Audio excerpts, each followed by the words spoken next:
Welcome back to miss biology. और आज हम शुरू करने जा रहे हैं major bioinformatic resources from unit 11। जो ये नई यूनिट ऐड हुई है, इसका सबसे पहला जो टॉपिक था वो था न्यूक्लियोटाइड डेटाबेसेस। तो न्यूक्लियोटाइड डेटाबेसेस जानने से पहले हम बात करते हैं कि डेटाबेसेस क्या होते हैं। तो यहाँ पे लिखा हुआ है, database is a simply an organised searchable collection of data store. अब हमें डेटाबेस को बनाने की जरूरत ही क्या पड़ी? देखो, पहले जब सीक्वेंसेस पब्लिश होते थे तो वो जर्नल पेपर्स में पब्लिश होते थे, लेकिन इतना सारा डेटा मैन्युअली रखना बहुत मुश्किल है। इसलिए हमने इलेक्ट्रॉनिकली इस डेटा को स्टोर करना चाहा। जहां जहां ये डेटा स्टोर होते गया, तो हमने इसको एक ऑर्गेनाइज्ड फॉर्म में अरेंज किया, और this arrangement is called databases.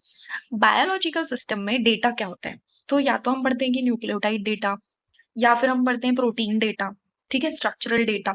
Nucleotide में हम किसको रखते हैं? डीएनए और आरएनए को रखते हैं। तो जो डेटाबेसेस में हमें डीएनए आरएनए की इंफॉर्मेशन मिलेगी, उनको हम क्या बोलेंगे? Nucleotide database. जिस डेटाबेस में हमें प्रोटीन अमीनो एसिड की इंफॉर्मेशन मिलेगी, उसको हम क्या बोलेंगे? Protein database. जिसमें हमें 3D स्ट्रक्चर, जैसे हम पढ़ते थे secondary structure of protein, tertiary structure of protein, right? तो इन सब की जो इंफॉर्मेशन हमें मिलेगी, उसको हम किस में रखेंगे? स्ट्रक्चरल या फिर 3D डेटाबेसेस में, ठीक है। एनोटेटेड डेटा वो होता है, मैं आपको बताऊंगी, एनोटेटेड डेटा वो होता है जिसमें सारी इंफॉर्मेशन इंक्लूड होती है कि वो डेटा कहाँ से लिया हुआ है, किस ऑर्गेनिज्म का है, और इसको किसने आइडेंटिफाई किया है, ठीक है, क्या काम करता है। ये डेटा को हम क्या बोलते हैं? Annotated data. Before moving forward, databases के बारे में हमें कुछ चीजें जाननी जरूरी है। देखो, एसेशन नंबर, जब भी आप डेटाबेस को पढ़ोगे, डेटाबेस में से कुछ चीजों को ढूंढोगे, तो आपको क्या मिलेगा? एक एसेशन नंबर मिलेगा, ठीक है। एसेशन नंबर क्या होता है? एक यूनिक आईडी होती है। जैसे हमारे पास आधार कार्ड होता है, वैसे ही एसेशन नंबर जो होता है वो डेटाबेस, सॉरी, जो जीन होता है उसका पर्टिकुलर यूनिक आईडी होता है। जीन हो गया, न्यूक्लियोटाइड सीक्वेंस हो गया, प्रोटीन सीक्वेंस हो गया, उसका एसेशन नंबर होता है। क्यूरेशन क्या होता है? क्यूरेशन मतलब, अगर आप कोई रॉ डेटा डाल रहे हो, ठीक है, रॉ डेटा आपने एक स्टडी करी, आपने एनजीएस से एक रॉ डेटा निकाला और आपने फीड कर दिया सिस्टम को, डेटाबेस। अब वो डेटा एक्सपर्ट्स के पास जाएगा, वो रिव्यू करेंगे, उस रॉ डेटा में करेक्शन करेंगे, एंड देन उसको वो वापस से अपलोड होगा। उसको हम क्या बोलेंगे? क्यूरेटेड डेटा, ठीक है। रॉ डेटा अलग होता है और क्यूरेटेड डेटा अलग होता है। एनोटेशन का मतलब क्या होता है? Descriptive info added to a sequence. जैसा मैंने अभी बताया था कि जीन का नाम क्या है, जीन का फंक्शन क्या है, ऑर्गेनिज्म क्या है, किस डेट पे वो डेटा अपलोड हुआ है, किसने वो अपलोड किया है, कौन से लोकस पे वो प्रेजेंट है, सारी इंफॉर्मेशन अगर आप उस सीक्वेंस की मिलेगी, तो हम उसको क्या बोलेंगे? एनोटेटेड डेटा, ठीक है। दूसरी चीज आती है फ्लैट फाइल, ठीक है। फ्लैट फाइल क्या होता है? Flat file is a plain text format used to display store a database entry with the defined fields, ठीक है। अगर आप जाओगे जेनबैंक में, जाओगे जेनबैंक, हम पढ़ेंगे जेनबैंक में, अगर जब भी आप जाओगे तो आपको क्या पता चलेगा कि एक फॉर्मेट है जिसमें हम डेटा को बेसिकली आप किसी चीज को जब डाउनलोड करते हो तो आप पीडीएफ फाइल में या किसी फाइल में डाउनलोड करते हो। वैसे ही अगर आप डेटाबेसेस को डाउनलोड करोगे तो आप किस फॉर्मेट में डाउनलोड करोगे? Which is flat file. Now what is redundancy? Redundancy, same similar sequence appearing multiple times across submission. अब देखो, ऐसा होता है ना कि मैंने भी एक सीक्वेंस को सबमिट किया है डेटाबेस में, तुमने भी एक सीक्वेंस को सबमिट किया है डेटाबेस में, तो ऐसा होगा कि उसमें कुछ कुछ चीजें होंगी, कुछ कुछ सीक्वेंसेस होंगे जो सिमिलर होंगे, जो मल्टीपल टाइम रिपीट होंगे। उसकी वजह से क्या होगा कि बीच बीच में ना प्रॉब्लम्स आएंगी, मतलब वो एग्जैक्टली सेम डुप्लीकेट सीक्वेंसेस बन जाएंगे, ठीक है।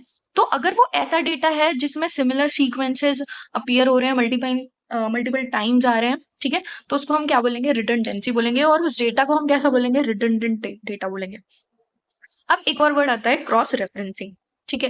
Cross referencing means link connecting an entry to related entries in other databases. मतलब एक डेटाबेस में भी वो पर्टिकुलर है डेटा प्रेजेंट है, दूसरे डेटाबेस में भी वो डेटा प्रेजेंट है।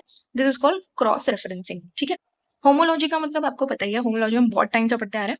Similarity between sequences due to shared evolutionary ancestry, ठीक है। होमोलॉजी का मतलब हमें सब। अब हम नेक्स्ट टॉपिक पे आते हैं, types of databases. Types of databases में हमारे पास 4 डेटाबेसेस हैं: primary, secondary, composite and specialised. देखो, प्राइमरी जो डेटा होता है वो क्या होता है? रॉ होता है, रॉ डेटा होता है, ठीक है। और इसका जो सोर्स क्या होता है? सोर्स क्या होगा? साइंटिस्ट होंगे, साइंटिस्ट ने एक्सपेरिमेंट किया, एनजीएस से डेटा निकाला, ठीक है, वो डेटा हमने एज इट इज किसको सबमिट कर दिया, डेटाबेस में सबमिट कर दिया। This is your primary database. अब सेकेंडरी डेटाबेस क्या होता है, this is curated database. Curated database अभी मैंने बताया था, क्यूरेटेड का मतलब जो डेटा एनालाइज्ड होगा through expert, this is your secondary database, ठीक है। इट एड्स बायोलॉजिकल मीनिंग, ठीक है, इसका कुछ बायोलॉजिकल मतलब निकलेगा, इसको हम क्या बोलेंगे, सेकेंडरी डेटा बेसिस। कौन कौन से होते हैं, एग्जाम्पल्स क्या होते हैं वो हम आगे देखेंगे, लेकिन हमें अभी बेसिकली समझना जरूरी है कि क्या होता है। थर्ड आता है कंपोजिट डेटाबेस। कंपोजिट डेटाबेस क्या होता है, मल्टीपल प्राइमरी सोर्सेस से जो मिक्स मर्ज्ड किया हुआ डेटा होता है, with this is composite database, ठीक है। तो it merges from multiple primary sources, इसको हम क्या बोलेंगे, कंपोजिट डेटाबेस। अब फोर्थ और last is specialised database. Specialised database क्या होता है, फोकस्ड ऑन एन ऑर्गेनिज्म, ठीक है, जैसे मान लो ड्रोसोफिला का डेटा बेस है, उसको हम क्या बोलेंगे, स्पेशलाइज्ड डेटाबेस। ड्रोसोफिला का जो डेटाबेस है उसका नाम है फ्लाई बेस, ठीक है। तो स्पेशलाइज्ड हो गया, जैसे किसी ऑर्गेनिज्म का हो गया, ह्यूमन का हो गया, किसी पर्टिकुलर स्पीशीज के बारे में हो गया, उसको हम क्या बोलेंगे, स्पेशलाइज्ड डेटाबेस, ठीक है। नेक्स्ट, अब देखो इसका हम यहाँ पे मैंने क्लासिफिकेशन दिखा दिया है फ्लो चार्ट के तरीके से। तो यहाँ पे मैंने प्राइमरी लिखा है, देखो डेफिनेशन भी यहाँ पे लिख दी है, raw original data straight from the experiment, ठीक है। अब ये जो है, ठीक है, ये जो एग्जाम्पल्स हैं ये किसके हैं, जेनबैंक, ईएमबीएल, डीडीबीजे, पीडीबीएन, एसआरए, इसके सारे फुल फॉर्म बहुत इंपॉर्टेंट है सीएसआई नेट के लिए। अभी अभी शुरुआत में जब बायोइन्फॉर्मेटिक्स की यूनिट ऐड हुई है तो जरूर पीवाईक्यूज में इनके फुल फॉर्म्स पूछे जा सकते हैं, तो इनके फुल फॉर्म्स भी आगे आएंगे, मैं बताती हूँ। सेकेंडरी डेटाबेस क्या है, क्यूरेटेड डेटाबेस होता है, ठीक है। इसके एग्जाम्पल है स्विसप्रॉट, फ्रोसाइट, पीफैम्प, स्कोप और कैट, ठीक है। कंपोजिट डेटाबेस जैसा कि मैंने बताया था, लार्ज मल्टीपल फाइल्स को वो मर्ज करता है, नॉन रिडंडेंट सेट होता है, डुप्लीकेट्स नहीं होते हैं, जैसे हमने पढ़ा था रिडंडेंसी मतलब डुप्लीकेट्स, नॉन रिडंडेंट मतलब डुप्लीकेट रिमूव हो चुके हैं। कंपोजिट डेटाबेसेस का एग्जाम्पल कौन से, यूनिप्रॉट हो गया, एनआरडीबी हो गया एंड आउल हो गया, ठीक है। यूनिप्रॉट, एनआरडीबी एंड आउल is example of composite database. Specialised कौन से हैं, focused on one organism, disease या topic, pull from many sources, many sources मतलब, तो स्पेशलाइज भी एक टाइप का कैसा है, कंपोजिट डेटाबेस है, ठीक है।